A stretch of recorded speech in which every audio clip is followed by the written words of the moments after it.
Dark Stranger things இந்த மாதிரி time loop த்ரில்லர்ஸோட ஃபேனாக இருந்தீங்கன்னா இந்த படத்தை கண்டிப்பாக பார்த்தே ஆகணும். தமிழ் டப்பிங்கோட ஹாட் ஸ்டாரில் அவைலபிளாக இருக்குது. இந்த படத்தோட பேர் என்னன்னா சம்பவம் அத்தியாயம் 1, டைரக்டட் பை ஜித்து சதீஷன். இந்த படத்தோட கதை என்னன்னா, ஹீரோக்கு டிரான்ஸ்ஃபர் ஆகி வேற ஒரு ஊருக்கு போறாரு. அங்கே அவர் போன உடனே ஒரு ஆக்சிடென்ட் ஆகுது. ஆக்சிடென்ட் ஆனவரை கூட்டு போய் ஹாஸ்பிட்டலில் சேர்க்கிறார். அவர்கிட்ட ஒரு வாக்கி டாக்கி இருக்கு. அந்த வாக்கி டாக்கியில் ஒருத்தர் ஹெல்ப் கேட்டுட்டு இருக்காங்க. யாருன்னு பார்த்தாக்கா, நாங்கள் ஒரு போலீஸ் ஆஃபீஸர்ஸ் ஒரு 4-5 பேர் ஃபாரஸ்ட்குள்ளே வந்து மாட்டிக்கிட்டோம், எங்களை காப்பாத்துங்க அப்படின்னு சொல்லி. ஆனா அந்த ஃபாரஸ்ட்குள்ள போனவங்க யாரும் உயிரோட வெளியே வந்ததில்லை அப்படின்னு சொல்லி அந்த ஊர் மக்கள் எல்லாரும் சொல்லிட்டு இருப்பாங்க. அந்த ஊர்ல இருக்கிற போலீஸ்காரங்களும் அந்த ஃபாரஸ்ட்குள்ள போறதுக்கு பயப்படுவாங்க. இப்போ அந்த ஹீரோவும் அந்த போலீஸ் ஆஃபீஸரும் அவங்கள போய் காப்பாற்றலாம் அப்படின்னு சொல்லி அந்த ஃபாரஸ்ட்குள்ள போறாங்க. அதுக்குள்ள போனதுக்கு அப்புறமா என்ன நடந்துச்சு, அவங்க யாரு, அவங்கள காப்பாத்தினாங்களா இல்லையா, அந்த ஃபாரஸ்ட்குள்ள இருந்தது உண்மையிலே போலீஸ் ஆஃபீஸர்ஸா இல்ல அவங்க யாரு, அங்க என்ன நடக்குது அப்படின்றது மட்டும் இல்லாம அந்த ஃபாரஸ்ட்குள்ள ஒரு டைம் லூப்பே கிரியேட் ஆயிட்டு இருக்கும். அந்த டைம் லூப்குள்ள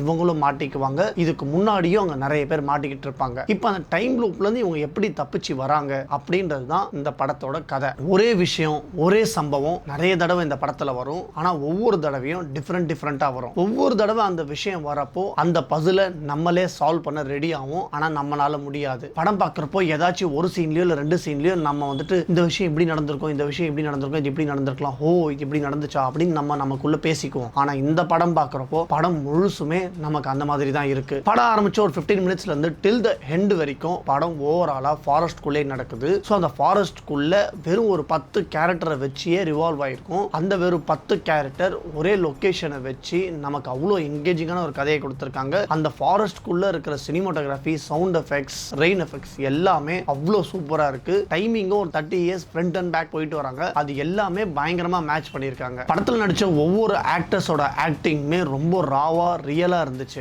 படத்துல எங்கேயுமே ஒரு மெலோட்ராமா, சாங்ஸ், ஒரு கமர்ஷியல் எலிமெண்ட் ஆட் பண்றது அந்த மாதிரி எதுவுமே இல்லாம அவங்க எடுத்துக்கிட்ட பிளாட்க்கு 100% காம்ப்ரமைஸ் பண்ணியிருக்காங்க. நம்ம அந்த படம் பார்க்கும்போது நம்மளும் அந்த ஃபாரஸ்ட்குள்ள ஒரு கேரக்டரா மாறி நம்மளும் அந்த லூப்ல மாட்டி படம் முடியும் போது தான் வெளியே வர மாதிரி ஃபீல் இருக்கு. இந்த படத்தோட எடிட்டருக்கு ஹேட்ஸ் ஆஃப் சொல்லலாம். ஏன்னா இந்த படத்தோட எடிட்டிங் ரொம்ப குரூஷியல். என்னதான் பேப்பர்ல ரிட்டனா இருந்தாலுமே அதை ஷார்ட் கட்ஸ் பண்ணி அதை நமக்கு அண்டர்ஸ்டாண்ட் பண்ண வைக்கிறது ரொம்ப கஷ்டம். ஏன்னா இந்த மாதிரி ஒரு லூப் ஃபிலிம்ஸ்ல ரிப்பிட்டேஷன் ஆஃப் சீன்ஸ் நமக்கு போர் ஆகலாம். ஆனா இந்த படத்துல ஒரு சீன் கூட அந்த மாதிரி ஆகல. எப்படி லோக்கால அந்த சூப்பர் பவருக்கு அவங்க ஊர்ல இருக்கிற ஒரு கதையை எடுத்து கனெக்ட் பண்ணி சொன்னாங்களோ அதே மாதிரி இந்த படத்துலயும் ஒரு ஃபோக்லோர் ஸ்டோரியை ஆட் பண்ணி நம்மளை கனெக்ட் பண்ணியிருக்காங்க. இன்டெலிஜென்ட்டான ரைட்டிங், டைட் ஸ்கிரீன் பிளே, ஒரு பசில் சால்விங் மூவி, இதெல்லாம் எனக்கு ரொம்ப பிடிக்கும்னா தாராளமா இன்னைக்கு நைட்டே போய் இந்த படத்தை பார்த்துருங்க. இல்ல என்னால ஃபுல்லாலாம் கான்சென்ட்ரேட் பண்ணி பார்க்க முடியாது, ஒரு ஜாலியா ஒரு பாட்டு, ஒரு காமெடி, இந்த மாதிரி படம் தான் எனக்கு பிடிக்கும் அப்படின்னு இருந்தீங்கன்னா